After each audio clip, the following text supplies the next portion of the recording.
اگر کبھی کسی آدمی کو وہ دعا مانگنا ہو، ہمارے یہاں یہ دعائیں کوئی نہیں مانگتا ہے، جب کسی سے کہا جائے بھائی آج بہت اہم رات ہے دعا مانگی، اب جیسے 2 راتیں بعد، آج سیٹرڈے ہے، اس وقت رات کا وقت ہے میلبرن، 2 راتیں بعد منڈے کی رات کا وقت، شب عرفہ، شب قدر کے برابر ہے دعا کے اعتبار سے، بہت اہم رات ہے، اعمال مختصر ہیں اس کے، ہاں ڈے آف عرفات کے اعمال زیادہ ہیں، وہ اعلان آپ کے پاس آ جائے گا، شب عرفہ بہت مختصر اعمال ہے، آدھے گھنٹے کے، لیکن جب کہا جائے کہ اب دعا مانگی، کیا دعائیں لوگ مانگیں گے؟ جو مانگیں گے وہ صحیح ہے، غلط نہیں، روزی رزق کی دعا، شادی کی دعا، اولاد کی دعا، تعلیم کی دعا، امیگریشن کی دعا، یہ ساری دعائیں مانگیں گے نا، مگر باقاعدہ یہ روایت میں آیا 5واں امام، پچھلی تقریر سے میں اس کو ربط ملا رہا ہوں، پتہ نہیں کتنے لوگوں نے پچھلی تقریر سنی اور پتہ نہیں کتنے لوگوں کو یاد ہو وہ day means from dawn to sunset، جو دن کا ٹائم ہوتا ہے ڈے لائٹ والا، اس کو ہر امام کے لیے اس میں ایک وقت دیا گیا، جیسے ہی نماز ظہر کا وقت آ جاتا ہے اول وقت نون، اس کے بعد صرف 4 رکعت نماز کا جو ٹائم ہو، کتنی دیر میں آپ پڑھتے ہیں 4 رکعت نماز؟ 2 منٹ، 2.5 منٹ، 3 منٹ، 4 منٹ، یہ 5ویں امام کا وقت، اور یہ خاص حاجت طلب کرنا ہے 5ویں امام کے وسیلے سے، اولاد کی نہیں، رزق کی نہیں، شادی کی نہیں، 9ویں امام کے حوالے سے کچھ چیزیں بتا چکا، 5ویں امام کے حوالے سے جو حاجت منگائی گئی ہے وہ عبادتوں کی حاجت، کہ اگر کوئی آدمی کا دل عبادت کا چاہ رہا ہے، دل نہیں لگتا، اس کا دل چاہتا ہے وہ نمازی بنے، نمازیں قضا ہو رہی، دل چاہتا ہے روزے رکھے، روزے چھوٹ رہے، دل چاہتا ہے کہ مثلا خمس دے اور خمس نہیں دے پاتا، عبادت، یہ خاص 5ویں امام کے نام کی خصوصیت، خود بھی 5واں امام اس کثرت کے ساتھ سجدے کرتا ہے، نمازیں پڑھتا،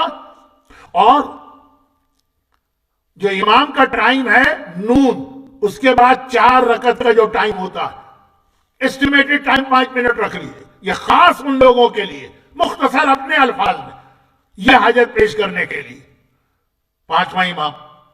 اور یہیں پہ ایک چھوٹی سی بات عرض کر دوں، ذرا سا میں بہت تھوڑی دیر کے لیے موضوع سے ہٹ رہا ہوں، اور وہ یہ ہے کہ قرآن کریم میں 2 جگہ پر سورہ حدید اور سورہ تحریم، یہ دونوں بہت اہم سورے ہیں، قرآن کا ہر سورہ اہم ہے، لیکن ہمارے کرنٹ سچویشن بہت اہم یہ 2 سورے، 2 جگہوں پہ قرآن نے قیامت کے میدان کا ایک تذکرہ کرتے ہوئے کہا یوم تری المؤمنین والمؤمنات نورہم یسعی من بین ایدیہم وبایمانہم، کہ قیامت کے دن تم مومنین اور مومنات کو دیکھو گے۔ یوزولی قرآن صرف مومنین کا لفظ استعمال کرتا ہے، مومنات اس میں خود بخود آ جاتی، مگر یہ اتنا اہم میسج تھا الگ الگ کر کے کہا، تم مومنین اور مومنات کو دیکھو گے قیامت کے دن، کہ ان کے آگے آگے ان کا نور چل رہا، جب وہ قیامت کے میدان میں آئیں گے اور جنت تک جائیں گے تو ان کا نور آگے چل رہا ہے، آگے نور ہے اور اس کے پیچھے پیچھے یہ لوگ آ رہے ہیں، اور ایسا کہ پھر قرآن نے آگے اس کے بعد کی فوراً آیت میں کہا وَيَوْمَ تَرَى الْمُنَافِقِينَ وَالْمُنَافِقَاتِ، اور تم منافقوں کو دیکھو گے، مرد منافق، عورت منافقہ، وہ ان مومنوں سے کہیں گے انظرنا، ذرا ٹھہر جاؤ، اقتبس من نورنا، ہم کو اتنی مہلت دے دو کہ ہم تھوڑا سا نور تم سے لے کے اپنے لیے آسانی پیدا کرے۔ اور مومن کیا کہے گا کہ جاؤ جن کو مانتے تھے نور انہی سے لو، یہ قرآن کی آیت میں پڑھ رہا ہوں، یہ اپنے خطابت کا اسٹائل نہیں بنا رہا ہوں، مومن اور مومنہ قیامت کے دن اس طرح لائے جائیں گے کہ وہ چلیں گے نورہم یسعی، صحیح واجبات حج میں سے ایک واجب ہے، واجبہ، کیونکہ اب حج کی تاریخیں ہیں نا، میری زبان میں لفظ آ جاتے ہیں، حج میں ایک چیز صحیح ہوتی ہے، صحیح معنی چلنا، تو نور آگے آگے چلے گا۔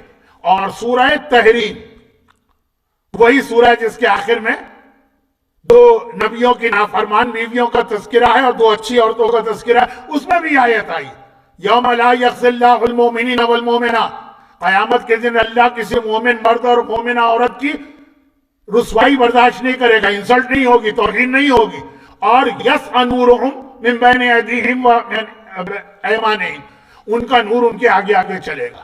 قیامت کے میدان سے جنت تک کا راستہ بہت اندھیرا والا راستہ، اندھیرے والا راستہ ہے، قیامت تو خوب روشن چمکدار، سورج سر کے اوپر ہے، لیکن اس کے بعد سے جنت تک جانا، وہ پل صراط کی جو تفصیل آپ سنتے ہیں اس میں ایک چیز ایڈ کر لیجئے، کہ تلوار کی دھار اور بال سے زیادہ باریک وہ اپنی جگہ، ساتھ ساتھ اندھیرا بھی بہت ہوگا.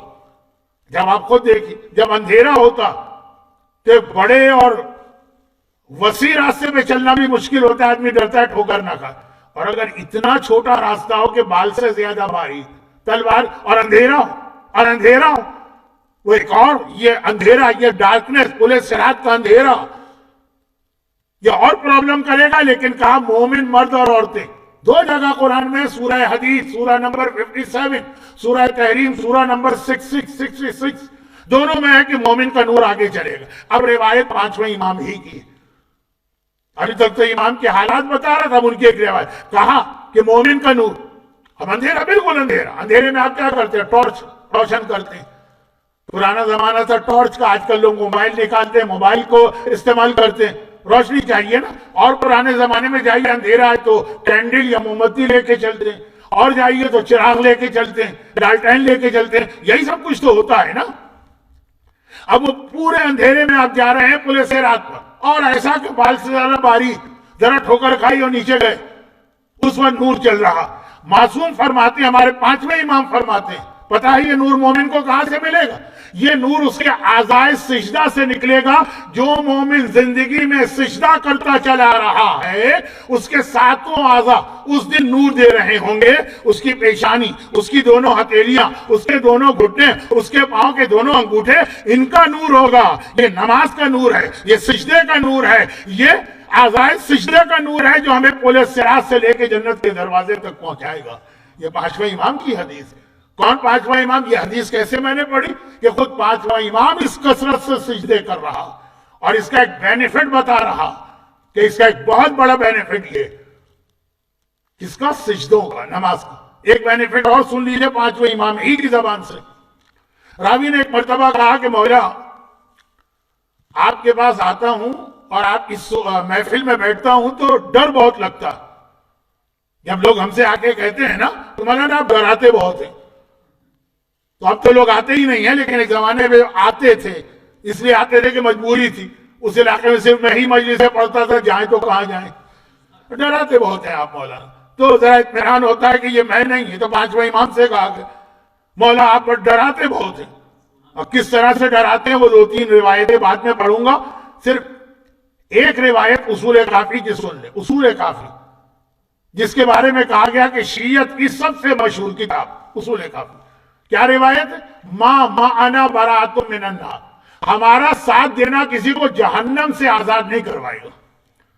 یہ نہ ہو کہ تم نے نعرہ لگایا پانچویں امام کے نام کا اور سمجھے کہ جہنم سے آزاد ہو گئے. نہیں، ہمارا ساتھ کسی کو جہنم سے آزاد نہیں کروائے گا. اور بہت سی روایتیں اس وقت میں، آج تو مجھے حق ہے نا، جشن کی تقریر میں لوگ کہتے ہیں مولانا یہ کیا جشن آپ نے پڑھ دی. عام آدمی نہیں کہتے، ممبر سے یہ کامنٹ کیے جاتے ہیں. خیر، تو خلاصہ یہ ہے کہ پانچواں امام اب ڈراتے بہت ہیں، کبھی قبر، کبھی عذاب، کبھی جہنم، کبھی پل صراط. ڈراتے اس لیے نہیں ہے کہ ڈرانا، ڈراتے اس لیے ہے کہ ان چیزوں سے بچنے کا طریقہ بتانا ہے. کہا کہ یہ پل صراط اتنا سخت ہے، طریقہ بتائے، نماز پڑھو. اب ہمارے آج کل ذاکرین، بلکہ ذاکرین تو ذاکرین، ذاکر کا مطلب ہے مرد، ذاکرات خواتین مجلس پڑھنے والے، ان ہاتھ اٹھا کے نعرہ حیدری کرو، یہ ہاتھ تمہارے جنت میں چمکیں گے. یہ اصولی اعتبار سے بات کر رہے ہیں کہ محبت اہل بیت میں اٹھے. اس کی کوئی ان کے پاس حدیث نہیں، لیکن نماز کے اندر جو تمہاری پیشانی چمکے گی حدیث ہے، کیونکہ اس سے تم نے سجدہ کیا. تمہاری ہتھیلیاں چمکے گی کیونکہ یہ تمہاری سجدے میں یہ زمین پہ گئی ہے. یہ حدیث ہے، یہ بھی نور ہے. اس کو بھی ذرا یاد دلائیے. کہا کہ مولا اب آپ تو اسٹارٹ ہی یہاں سے لیتے ہیں کہ جب ملک الموت آئے گا تو بہت سخت عذاب دے کے روح نکالے گا.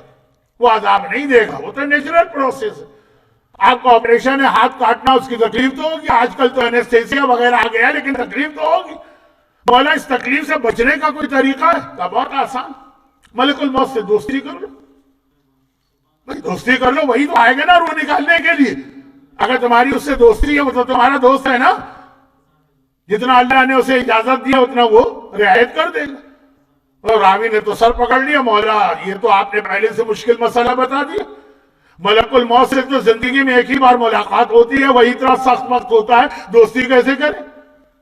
نہیں، 40 دن مسلسل تمام نمازوں کا اول وقت میں پڑھ لو، اس لیے کہ ملک الموت کی 2 ڈیوٹیاں، ایک ڈیوٹی ہے وہ روح نکالتا، دوسری ڈیوٹی ہے کہ وہ ہر نماز کے وقت دنیا بھر کے انسانوں کو چیک کرتا رہتا ہے اور جو اسے مصلی پہ کھڑا نظر آئے، اور اس طرح کہ 40 دن تو اول وقت میں نماز پڑھی، چاہے بعد میں کچھ ڈیلے بھی کر دے، ملک الموت کو خود بخود اس سے محبت ہو جاتی، ملک الموت کی خود بخود اس سے دوستی ہو جاتی ہے، اور جب اس کے پاس آتا ہے تو اس کی روح ملک الموت بہت آرام سے نکالتا۔ یہ سب 5واں امام آسانیاں بتا رہا ہے، لیکن کس طرح سے کہ پہلے خود اتنی نمازیں پڑھی اور اتنے سجدے کیے کہ لقب ہو گیا باقر۔